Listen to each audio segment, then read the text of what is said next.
Ah, moi je croyais que les galeries étaient ouvertes le dimanche d'habitude, non? C'est exceptionnel? C'est exceptionnel, les galeries sont ouvertes néanmoins tout au long de l'année, pendant la semaine. Et, Certaines sont ouvertes le dimanche quand et même, certaines sont hein, néanmoins surtout à ouvertes le Paris, dimanche, ouais. Mais effectivement. quel est le principe de cette opération? Pourquoi c'est né? Cette opération, elle est née il y a 3 ans pour justement revaloriser la galerie en tant que lieu d'exposition. Le Galeries fait un travail de promotion tout au long de l'année des artistes et de leur travail, et exceptionnellement un dimanche pour marquer davantage le coup, et ceci par différents événements aussi qui sont organisés exceptionnellement ce jour-là. Oui, c'est pour dire que c'est pas seulement un lieu d'achat en quelque sorte, parce que quand on dit galerie, on pense tableau, objet qu'on vient acheter, mais c'est aussi, on peut aller voir les galeries, je veux dire comme un musée presque. Tout à fait, exactement. C'est le but de l'opération, de rappeler au public que les galeries sont des lieux d'exposition. Tous les 2 mois, la programmation change, donc une programmation vraiment très diversifiée. Et il ne faut pas hésiter à pousser les portes des galeries, parce que ce sont des lieux en accès libre, même si ce sont aussi effectivement des lieux marchands. Marion Proutot, est-ce que les artistes sont heureux de rencontrer leur public? Parce que les artistes viennent aujourd'hui, enfin certains viennent montrer leurs œuvres, expliquer leur travail, etc. Exactement, c'est l'occasion aussi pour les artistes de partager encore plus leur travail avec le public, et puis aussi pour le public la chance de pouvoir aussi échanger avec les artistes. Et il y aura effectivement dans la centaine de galeries qui participent, beaucoup de rencontres avec les artistes dimanche. Mais ils échangent facilement les artistes, parce qu'on les imagine plutôt solitaires, travaillant dans leur coin, le côté créatif. Alors ça dépend toujours des artistes, bien entendu, mais je crois que pour la majeure partie, ils sont toujours très contents de pouvoir justement avoir un retour de leur création. Quel secteur regroupe quand on dit galerie d'art en quelque sorte? On pense tableau, on pense sculpture, mais il n'y a pas que ça. Non, c'est l'ensemble des médiums. Et au comité, on représente des galeries de l'art qui proposent aussi bien de l'art ancien que de l'art contemporain, et sous toutes ses formes, de la sculpture, de la photo, de la peinture, et c'est ce qu'on pourra découvrir comme diversité demain.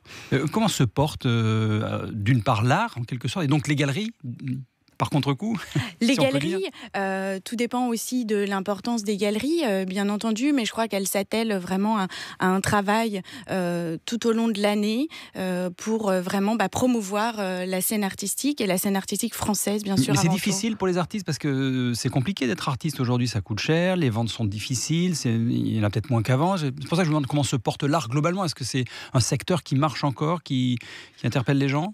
Ah oui, bien sûr, toujours. Et puis, En temps de crise, hein, on est dans une période difficile. Oui, bien entendu, je sais, mais l'idée aussi de demain, voilà, c'est de faire peut-être une parenthèse sur ces moments peut-être un peu plus difficiles dans le marché de l'art, et de s'intéresser avant tout à la création contemporaine. L'art est-il réservé à des gens qui ont les moyens d'acheter? Parce qu'on dit souvent dans les galeries d'art, c'est quand même assez cher parfois les œuvres.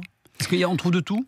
On trouve exactement de tout. Je crois que l'écueil que l'on peut faire des fois, c'est aussi de se laisser emporter par ce qui est mis en avant au niveau des ventes, si vous voulez, qui elles sont faites par des professionnels. Des professionnels, des ventes aux enchères. Oui, on a souvent parlé Or, d'inflation sur les tableaux, un tableau qui se vend de plus en plus cher, des millions, des centaines de millions. Voilà, et ça c'est des sommes faramineuses, et on en oublie justement qu'il y a des choses tout à fait abordables dans l'ensemble des galeries, suivant ce que l'on recherche, et il y en a pour tout le monde. Comment ça va marcher demain, en quelque sorte? Il y a un parcours, il y a un circuit, on va d'une galerie à l'autre Demain, donc 100 galeries d'art qui sont réparties dans différents arrondissements, différents quartiers. Vous avez Saint-Germain-des-Prés, Le Marais, Belleville, mais aussi Opéra Madeleine. Et puis le Marais, bien entendu. Oui. Donc le public est invité, grâce à un programme qui est consultable sur le site internet du comité, à créer son propre parcours en fonction de ses envies, de ses goûts. Et pourquoi seulement Paris? Alors Paris, parce que il y a une concentration. Nous avons des adhérents effectivement aussi dans d'autres régions, mais c'est vrai qu'à Paris il y a une plus forte concentration. Donc pour l'instant, 3e édition d'un dimanche, on a lancé l'événement à Paris, mais qui sait, peut-être plus tard en région. Merci en tout cas Marion Proutot. Merci à vous. Passé en parler. Donc je donne rendez-vous. Alors vous êtes délégué général du comité professionnel des galeries d'art, et je donne rendez-vous demain pour un dimanche à la galerie. Programme complet à retrouver sur le site comitédesgaleriesdart.com, tout attaché. Oui, un dernier mot? Oui, un dernier mot. Cette manifestation, elle est participative. On invite le public à voter pour la meilleure exposition sur Instagram grâce au hashtag un dimanche à la galerie, prix du public, et le hashtag de la galerie que vous aurez choisi.